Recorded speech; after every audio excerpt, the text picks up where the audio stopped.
Si chaque mois de mai, tu te réveilles, tu réalises que t'es gras, que tu n'as aucune envie de partir en vacances d'été avec ce bide, ces poignées d'amour et ce gras qui t'embête depuis des années, et que tous les ans ça recommence ainsi, cette vidéo est probablement faite pour toi. Je vais t'expliquer les 5 erreurs qui empêchent 90% des hommes de perdre du gras de manière définitive et stable. Avant toute chose, je me présente, je m'appelle David, ça fait 13 ans que je m'entraîne, 7 ans que je coach des hommes et que je les accompagne à perdre du gras, maintenir et prendre du muscle et aller vers le physique dont ils rêvent. Donc autant te dire que j'en connais un rayon sur le sujet et on commence de suite avec la première erreur. Première erreur, tu t'y prends trop tard. La plupart du temps, les gens se réveillent en avril ou en mai et réalisent qu'il leur reste 2 ou 3 mois avant l'été, alors que pour beaucoup, ils ont généralement 10, 15, 20, parfois 25 kilos de gras à perdre avant d'avoir le physique qu'ils veulent, avant d'avoir vraiment le rendu qu'ils veulent, ou ce physique vraiment autour des 12% de body fat, où on est bien tracé, on est bien sec, où on se plaît. Et les gars, je suis là pour vous dire la vérité, je suis pas là pour vous vendre du rêve. Si aujourd'hui vous avez plus de 10 kilos à perdre,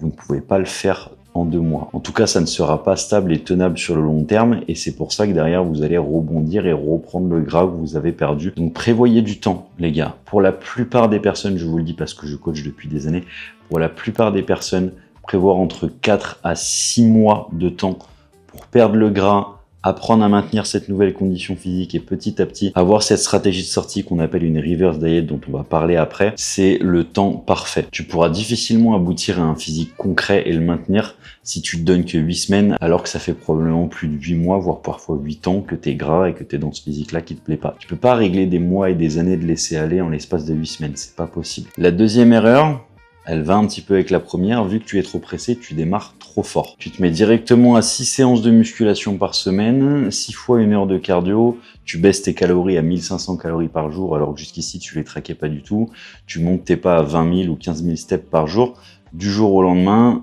où est-ce que tu penses que tu vas comme ça? Ça revient exactement à avoir un marathon de 42 km et sprinter dès le premier kilomètre. Est-ce que tu penses réellement que tu vas finir le marathon?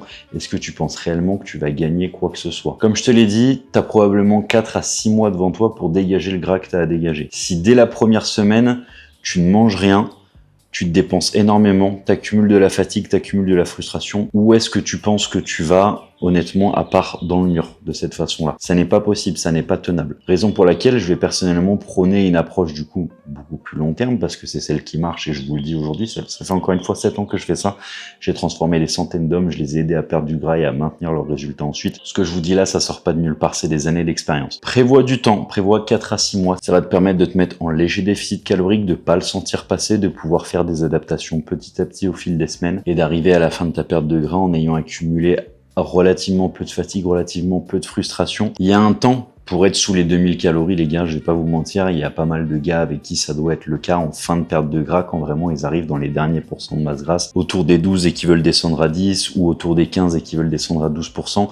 Il y a un temps, les gars, pour être dans le dur, mais si tu es dans le dur dès le début, honnêtement, tu n'iras nulle part.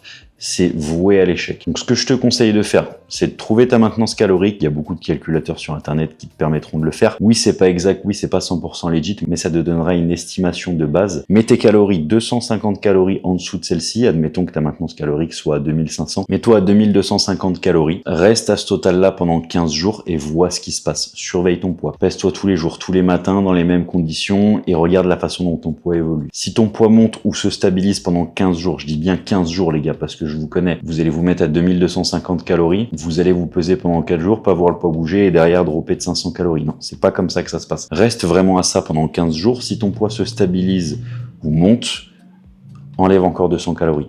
Tout simple. De cette façon-là, tu trouveras ton premier point de déficit et de cette façon-là, ça te permettra de commencer les choses de manière mesurée, stable et de pouvoir derrière avoir encore beaucoup de levier au niveau de l'apport calorique pour les moments où ta perte de poids va stagner. Parce que ça arrivera durant une perte de gras, il y a forcément des moments où tu vas atteindre certains plateaux de stagnation, et là il faudra de la marge de descente sur les calories. Mais tu n'as aucune marge de descente si dès la première semaine tu te mets à 1600 calories en espérant que ça passe et que tu puisses tenir ça pendant 6 mois. C'est pas possible. Troisième erreur, tu mises tout sur le cardio.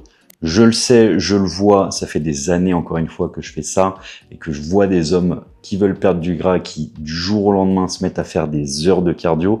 Le cardio c'est super, c'est un outil, mais c'est un outil pour dépenser des calories. Votre priorité, si vous voulez perdre du gras et atteindre un bon physique, c'est l'entraînement en musculation. C'est vous entraîner avec du poids, c'est passer du temps à devenir de plus en plus fort ou alors à maintenir votre force pendant le processus. N'allez pas à la salle juste pour faire des heures de cardio. N'allez pas à la salle pour dépenser des calories.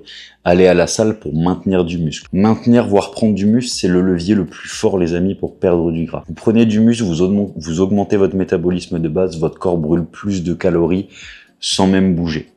C'est aussi simple que ça. Le muscle est le meilleur ami de la perte de gras. De plus, regardez les mecs qui font que des efforts longue durée, regardez les mecs qui font que du cardio, les marathoniens, tout ça, je suis désolé, mais je pense pas que ce soit le physique que vous vouliez. Aujourd'hui, vous voulez un physique relativement bien bâti, relativement sec, relativement tracé, avec certains galbes musculaires, avec une belle silhouette, quelque chose d'esthétique. Ça n'est pas en faisant des heures de cardio que vous aurez ça.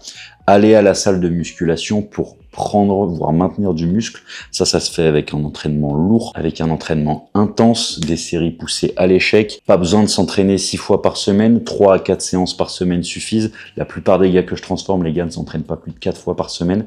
Moi-même, je m'entraîne 3 fois par semaine en ce moment et ça fait des années que je fais ça et c'est mon boulot. Ok, donc votre priorité à la salle, c'est la musculation, les amis. Le cardio, vous pouvez en intégrer. C'est un outil super intéressant pour monter votre dépense calorique et de cette façon-là, perdre du gras en mangeant un peu plus sans avoir à baisser de trop les calories. Vous pouvez facilement dépenser 200, 300, 400 calories de plus par jour avec une petite session de cardio, mais il n'y a pas besoin d'en faire pendant des heures.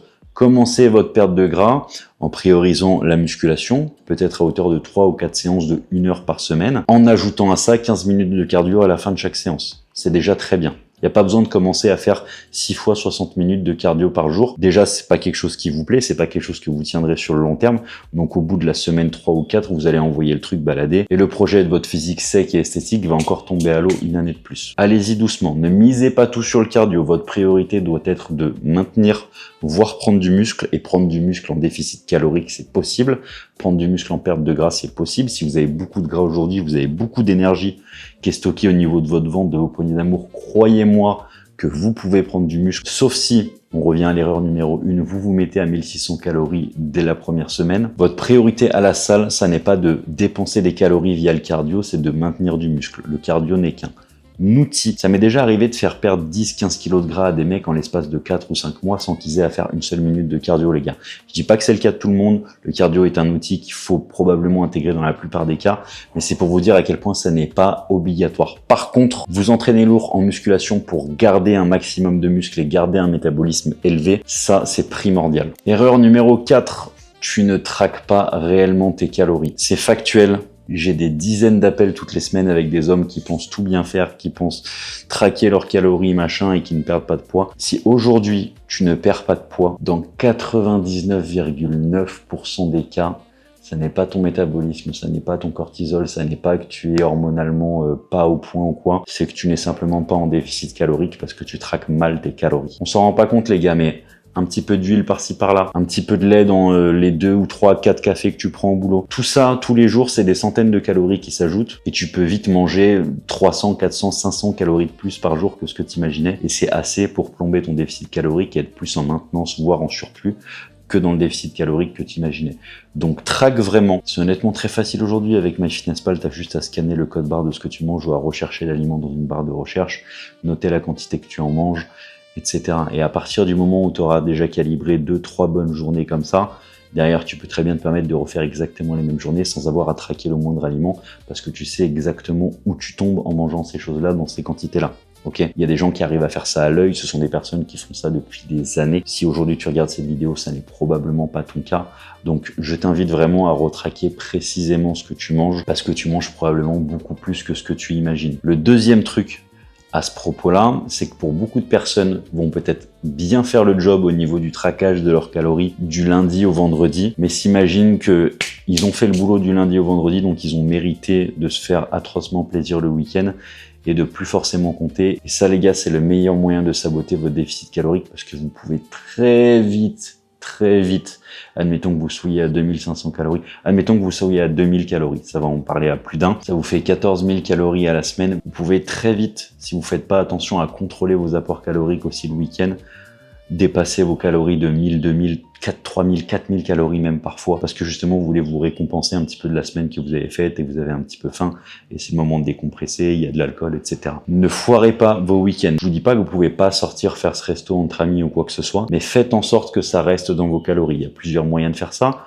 Jeûner sur la première partie de la journée pour économiser des calories, peut-être baisser un petit peu ses apports caloriques sur les 2 jours autour pour justement avoir un petit peu plus de liberté. Par exemple, si vous avez une sortie au restaurant le samedi, vous pouvez très bien, si vous êtes sur une diète à 2500 calories, manger 2000 calories le vendredi, manger 2000 calories le dimanche pour vous garder 1000 calories de marge sur le samedi et ainsi pouvoir monter votre samedi à 3500 calories et faire en sorte d'avoir de la marge justement sur ce repas que vous ferez au resto entre amis ou en famille et faire en sorte malgré tout de rester sur votre apport calorique sur la semaine. Ne foirez pas vos week-ends. La 5e erreur que je vois, et pas des moindres, c'est celle qui gâche la plupart des pertes de gras, même quand elles sont abouties à la fin. C'est celle qui fait que personne n'arrive à maintenir ses résultats et que beaucoup, je crois qu'il y a des statistiques qui ont été faites, plus de 50% des personnes qui aboutissent à une perte de gras reprennent le poids derrière. Et c'est principalement à cause de l'erreur que je vais te citer là, c'est que tu n'as pas de stratégie de sortie. À partir du moment où tu es arrivé à ton objectif, tu coupes tout, il n'y a plus de diète. Le cardio qui avait été mis en place, tu l'oublies, tu t'entraînes 2 fois moins, tu ne traques plus tes pas sur la journée. Où est-ce que tu penses que tu vas comme ça? Tu viens de passer, même si tu as fait les choses correctement, tu viens de passer 6 mois à petit baisser ton apport calorique, monter ta dépense, t'arrives à un stade où t'es bien, t'es sec, t'es propre, t'as les 2 abdos du bas qui sont ressortis, t'as plus de poignée d'amour, et factuellement t'es probablement autour des 2000 calories ou peut-être un petit peu juste en dessous, avec une dépense relativement haute, plusieurs sessions de cardio par semaine, un HIIT, des pas relativement hauts. Si du jour au lendemain, tu passes de ça à ne plus traquer tes calories, donc factuellement en manger quasiment le double, très simple les gars, de manger plus de 3000 calories sans forcément les voir passer, à ne plus faire de cardio et à ne plus comptabiliser tes steps, qu'est-ce que tu penses qui va se passer dans ces conditions-là? Tu es une machine à faire du gras à cet instant-là. Je suis désolé de te le dire, mais arriver au résultat final, encore une fois, je suis pas là pour te vendre du rêve, je suis là pour vous expliquer ce qui marche réellement. Arriver au résultat final, t'as ce physique qui te plaît, t'es sec, tout ça, il faut que tu te donnes encore 4, 6, voire 8 semaines de reverse diet, en montant petit à petit les calories et en baissant petit à petit ta dépense calorique, en baissant petit à petit le cardio, réduire la fatigue, monter tes calories. Mais ça, c'est un processus qui se fait petit à petit, de semaine en semaine. Tu peux pas du jour au lendemain passer de 1800 calories à 3000 calories, de 4 sessions de cardio par semaine à aucune, en espérant maintenir ton physique et maintenir ton poids comme ça. Il y a un travail à faire sur ton métabolisme. Je suis pas en train de dire que tu vas devoir rester à 1800 calories pour maintenir ce physique-là, mais il y a un travail à faire sur plusieurs semaines avec une remontée progressive des calories, avec une baisse progressive de ta dépense qui doit être fait pour justement rehausser ton métabolisme qui a souffert pendant une perte de gras, qu'on se le dise, et permettre justement à ton corps d'être réhabitué à beaucoup plus d'apports caloriques tout en maintenant ton poids de forme. C'est une période qui est plus importante que la perte de gras en elle-même, parce que tu peux vraiment saboter des semaines et des semaines de boulot si tu n'y passes pas, si tu gères pas ça correctement. Voilà les gars, c'était les 5 points qui selon moi empêchent la plupart des hommes de partir en vacances en été avec le physique qu'ils veulent, ou alors ils y arrivent plutôt bien mais ils reviennent en septembre et ils ont repris plus de poids que ce qu'ils avaient initialement perdu. Si jamais c'est quelque chose avec lequel tu galères, que tu sens que tu as besoin de structure, que tu sens que tu as besoin de rendre des comptes à quelqu'un qui sait ce qu'il fait, qui est expert là-dedans et qui saura te donner les clés pour perdre ton gras et maintenir un physique qui te plaît toute l'année. Tu as le lien de mon coaching en description. C'est quelque chose que je fais depuis des années avec des centaines d'hommes. Il y a probablement des exemples de transformations qui vont s'afficher autour de moi là tout de suite. Merci monsieur le monteur. Tu as mon lien en description, tu peux réserver un appel. Si tu n'en as pas envie, c'est pas grave. Le fait que tu aies regardé cette vidéo me va très bien. Je te dis à bientôt pour des prochaines vidéos.